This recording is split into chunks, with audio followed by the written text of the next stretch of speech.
Selamat malam teman-teman. Jadi selamat datang di channelku. Welcome to Sacred Destiny. Kalau teman-teman baru nemuin channel ini, jadi channel ini akan berfokus untuk bahas tentang spiritual, mental health, dan juga lebih ke pengembangan jiwa. Dan aku provide untuk sharing session dan juga guided meditation atau video meditasi. Jadi kalau teman-teman ngerasa tertarik, kalian bisa subscribe dan cek videoku yang lain di channel ini. Jadi untuk pembahasan kali ini aku pengen bahas tentang soul family atau keluarga jiwa. Apa aja sih dan gimana cara kita ngebedain mereka? Jadi mudahnya, keluarga jiwa itu orang-orang yang terbentuk dalam energi yang sama dengan kita. Mereka terbentuk dalam vibrasi yang sama. Kalau teman-teman pernah baca bukunya Tales One ini ngumpamain kalau manusia atau kita, semua yang ada di dunia ini terbentuk dalam source yang sama. Kita sebagai lautan. Nah, laut itu kan bergerak ya. Gelombang-gelombang atau gelombang yang terbentuk atau percikan-percikannya itu diibaratin sama soul family kita. Jadi kita terbentuk dalam gelombang yang sama. Jadi kita punya energi yang sama. Terus gimana sih cara kita tahu kalau mereka soul family kita gitu? Paling mudahnya ada rasa familiar. Rasa familiar di sini bukan rasa kayak mungkin teman-teman ini kok mukanya pernah kenal ya. Lebih ke energi. Di sini lebih ke feel atau perasaan. Mungkin kalau secara kalau dalam ajaran agama Samawi ya, Islam, Kristen gitu, kita emang gak kenal namanya past life atau kehidupan masa lampau. Kita gak kenal. Tapi kalau kita ngomong secara sains, sangat mungkin kalau misalnya mungkin kita bawa DNA ataupun gen dari leluhur kita. Dan mungkin leluhur kita sama leluhur orang lain, sama leluhur soul family kita itu pernah bertemu. Jadi kita pas ketemu sekarang saat ini, kita ngerasa kenal sama mereka. Karena kan kalau misalnya kita ngeliat gen atau DNA itu kan berjuta-juta kayak gitu. Itu secara sainsnya. Dan di sini ketika kita bertemu dengan soul family kita, itu lebih rasanya kita kenal. Kita recognize mereka. Ada rasa kayak kita nggak merasa asing. Terus apa aja jenis-jenis keluarga jiwa? Jadi kalau keluarga jiwa dibagi menjadi 3. Ada pasangan jiwa, ada kembaran jiwa, dan juga ada karmik. Jadi lebih ke pasangan atau keluarga jiwa kita yang nanti ngebuat kita belajar dengan cara yang keras. Jadi kita masuk ke yang pasangan jiwa dulu ya, atau soulmate. Kalau misalnya teman-teman dengar kata soulmate, itu pasangan jiwa kita. Nah, pasangan di sini cara paling gampang untuk kita ketahuin, kalau misalnya kita lihat sepatu sepasang, berarti mereka harus serasi nggak sih? Kayak mereka harus sama. Jadi kalau pasangan di sini lebih ke mereka serasi. Serasi dalam hal ini itu serasi apa? Serasi dalam hal lebih ke karakter, sifat, kebiasaan, itu bakal sama. Jadi kayak kalian sepasang mirip jatuhnya kayak gitu. Dan kalau soulmate ini jatuhnya di banyak hal. Jadi bukan kayak satu orang itu punya banyak soulmate dalam hidup mereka. Entah itu dalam percintaan, entah itu dalam persahabatan, entah itu dalam dunia kerja, bahkan orang tuamu itu juga mungkin soulmate-mu gitu. Jadi untuk soulmate atau pasangan jiwa ini banyak. Satu orang punya banyak dalam hidup mereka. Dan entah pertemuannya lama atau sebentar, soulmate ini pasti ngajarin pembelajaran dalam hidup kita. Dan untuk soul family, mereka akan hadir di saat-saat kita butuh mereka. Tapi yang butuh itu bukan diri kita kayak butuh pertolongan ya, bukan rasa kayak iya aku kok sulit nih, aku lagi sulit kok soulmateku nggak ada, bukan. Tapi lebih ke Tuhan loh yang tahu kita tuh kapan sebenarnya butuh bantuan gitu loh. Kayak mungkin saat ini teman-teman ngerasa hidupnya baik-baik aja nih, tapi bisa jadi sebenarnya kalian udah mulai melenceng dari jalan hidup kalian, path life kalian. Nah di situ soulmate kita datang untuk membawa kita balik ke track lagi kayak gitu. Tadi balik lagi ke soulmate ya. Aku tadi melenceng kan. Jadi kalau soulmate tadi lebih ke serasi, otomatis ada kesesuaian vibrasi. Dan soulmate itu salah konsepsinya kalau kalian mandang soulmate itu hanya dalam urusan percintaan dan kita cuma punya satu. No, soulmate itu kita punya banyak dalam hidup. Dan biasanya soulmate ini entah itu karakter, sifatnya itu sama. Jadi ketika kalian ketemu soulmate kalian, dan ini yang aku rasain ketika aku ketemu soulmateku, cepet banget buat aku untuk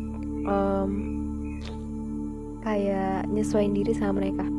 Dan itu udah se-vibes terus, kayak langsung nyatu aja. Lalu selanjutnya ada kembaran jiwa. Kembaran jiwa ini yang ini heaven and hell sih. Jadi kak bener-bener belum selesai misi jiwa mereka masing-masing, atau mereka bener-bener belum clearing urusan dengan diri mereka, pertemuan mereka kayak neraka. Jadi walaupun mereka kayak ada attraction satu sama lain, saling mencintai satu sama lain, cuma akan nyakitin dua belah pihak. Tapi kalau mereka udah bisa bersatu, udah bener-bener overcome, kayak pengembangan dirinya udah terpenuhi, pencarian ke dalam perjalanan spiritualnya udah penuh, udah misinya udah misi ke diri dengan dirinya sendiri udah selesai, udah penuh, baru nanti ketika mereka bertemu dengan kembaran jiwa mereka, itu akan benar-benar kayak heaven. Jadi kayak benar-benar bahagia. Dan kalau misalnya tadi kan kita ngomongnya tentang soulmate ya, atau pasangan jiwa. Kalau kembaran jiwa, ini kembar di sini mirror. Jadi teman-teman bukan berarti kembar ini orang yang sama kayak aku, tapi lebih ke mirror. Bisa jadi dan bahkan lebih sering terjadi tuh mereka bertolak belakang kadang. Karena emang tujuan kita kadang nggak trigger satu sama lain untuk memenuhi misi jiwa kita masing-masing. Dan di sini dari apa yang ku tahu ya dan apa terjadi dalam hidupku, hal yang kamu benci kadang dari mereka nih kayak refleksi. Hal yang kamu benci dari mereka, ketika kamu nunjuk kesalahan mereka, jarimu tuh kayak keputar dan nunjuk ke dirimu sendiri. Kayak misalnya aku benci karena dia itu terlalu lamban, dia nggak mau terbuka, dia nggak mau jujur. Di satu sisi aku nunjuk jariku balik, muter ke dalam diriku sendiri, kayak ternyata aku nggak sabar, aku pingin semua terjadi sesuai kendaliku, kayak aku pingin aku bisa ngendalin keadaan, aku mungkin terlalu straightforward, aku terlalu nggak sabar kayak gitu.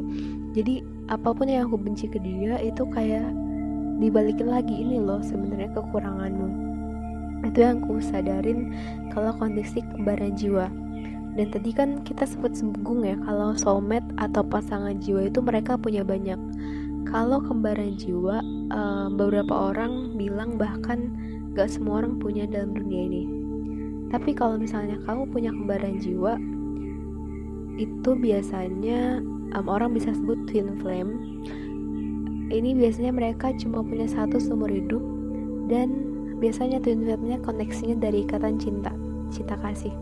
Jadi lebih koneksinya pasangan romantik. Karena untuk twin atau kembaran jiwa ini kenapa dibilang refleksi? Karena kalau dalam segi spiritual energinya ya, ini kayak satu divine yang dibelah jadi dua. Yang satu nanti dominan untuk energi maskulinnya, yang satu akan dominan untuk energi femininnya. Walaupun kayak berarti kayak aku misalnya aku dengan twinku, dengan kembaran jiwaku, aku sebagai feminin, dia sebagai maskulin, tapi bukan berarti mereka nggak punya energi feminin. Dan bukan berarti aku nggak ada sisi maskulinnya, nggak, kita punya, cuman ketika kita disatukan, roleku sebagai femininnya, seperti itu contohnya.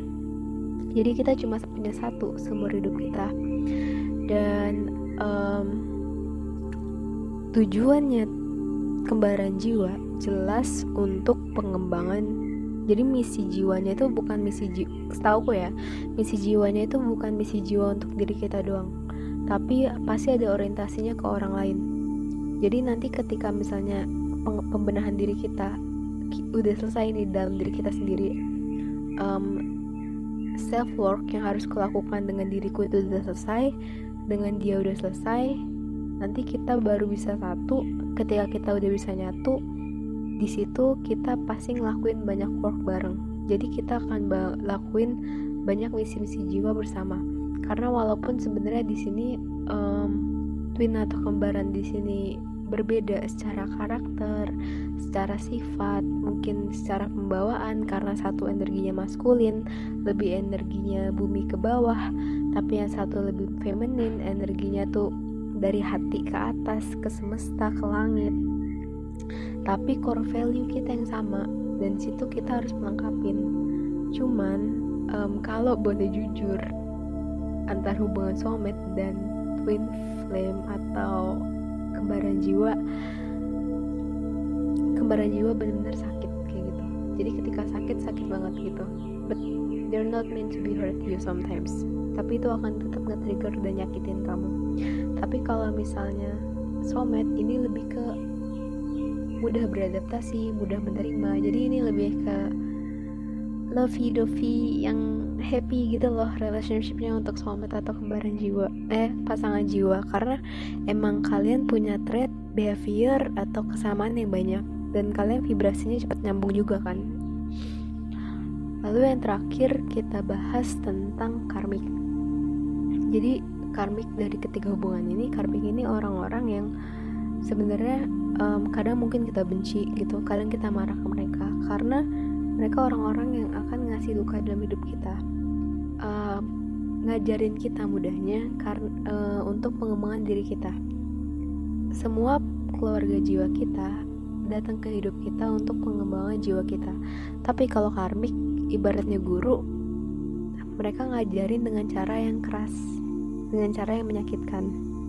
Dan ciri-cirinya ketika mereka karmik atau orang yang kamu ketemuin karmik, biasanya itu terjadi untuk mutus satu rantai tertentu dalam hidupmu. Di sini kalau karmik dan twin ya, atau pasangan atau kembaran jiwa. Kalau twin, kembaran jiwa, kadang they're not meant to be hurt you. They're not meant to be hurt you. But karmic sometimes dia tahu apa yang dia lakuin kayak gitu. Dan emang dia akan lakuin itu karena emang tugasnya datang ke hidupmu untuk nge-trigger hal itu dalam diri kamu. Dua-duanya men-trigger sebenarnya kayak gitu. Dan kadang agak tricky bedain mana karmik, mana pasangan jiwa atau mana kembaran jiwa. Tapi kalau karmik, perhatiin siklus atau patternnya. Kadang kalau karmik ini ketika nanti kedua belah pihak ini ketika nanti urusan jiwa kalian udah selesai nih, kalau pelajaran atau sesuatu yang harus kalian pelajarin itu udah selesai, biasanya orangnya bisa pergi dan ikatan satu sama lain itu akan hilang, kayak koneksinya udah hilang, bondnya menghilang.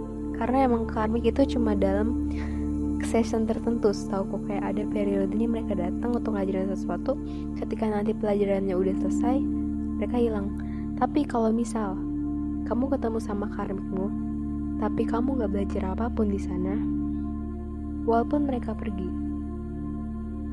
kamu akan attract orang baru dengan trait yang sama, seterusnya sampai kamu bisa belajar dari kesalahanmu. Dan aku ketemu karmikku berapa kali, dan tuh traitnya sama walaupun orangnya beda. Kayak yang satu, oh dia terbuka, oh dia lebih tertutup, oh dia lebih kayak easy going gitu, kayaknya ini akan beda. Enggak, end up-nya sama, cycle-nya sama.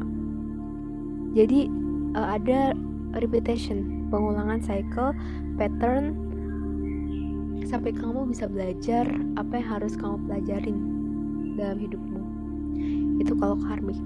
Jadi basicnya itu tentang bedain 3 keluarga jiwa kita. Yang satu pasangan jiwa, dia soulmate, dia lebih serasi, mereka lebih orang-orang yang nanti bisa sevibrasi sama kita, dan mereka ada banyak di dunia ini.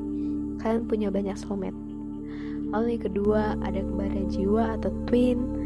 Gak semua orang punya, cuman ketika punya you might feel it, and kalian gak akan bisa nemuin orang yang mungkin akan rasanya sama kayak twin atau kembaran jiwa kalian gitu. Dan tadi satu orang akan jadi feminin, satu orang akan jadi maskulin, walaupun kalian both punya 2 side itu, tapi ketika kalian disatukan nanti kalian punya role-nya masing-masing. Dan pertemuan twin atau kembaran jiwa tentu orientasinya enggak ke misi jiwa kalian sendiri, tapi nanti ada orientasi ke semua orang gitu, ke orang lain. Ketika kalian bersatu, ada work yang harus kalian lakuin, itu blueprintnya twin atau kembaran jiwa. Lalu yang terakhir itu karmik. Of course mereka keluarga jiwa kita yang emang hadir untuk ngajarin cycle tertentu, ngajarin pelajaran tertentu. Jadi mereka guru kita dengan cara yang keras. Tapi both of all, untuk semua keluarga jiwa, mereka ngebantu kita untuk pengembangan diri kita lebih baik lagi, untuk mungkin ngebawa kita ketika kita udah out of track dari life path kita seharusnya, untuk bantu kita menemukan misi jiwa kita. Jadi itu aja yang bisa aku sharing tentang keluarga jiwa, soulmate, twin flame, and karmic. Kalau teman-teman punya pendapat lain ataupun pengalaman kalian, bisa ceritain di komen. Thank you, dan see you dalam sesi sharing selanjutnya. Bye bye.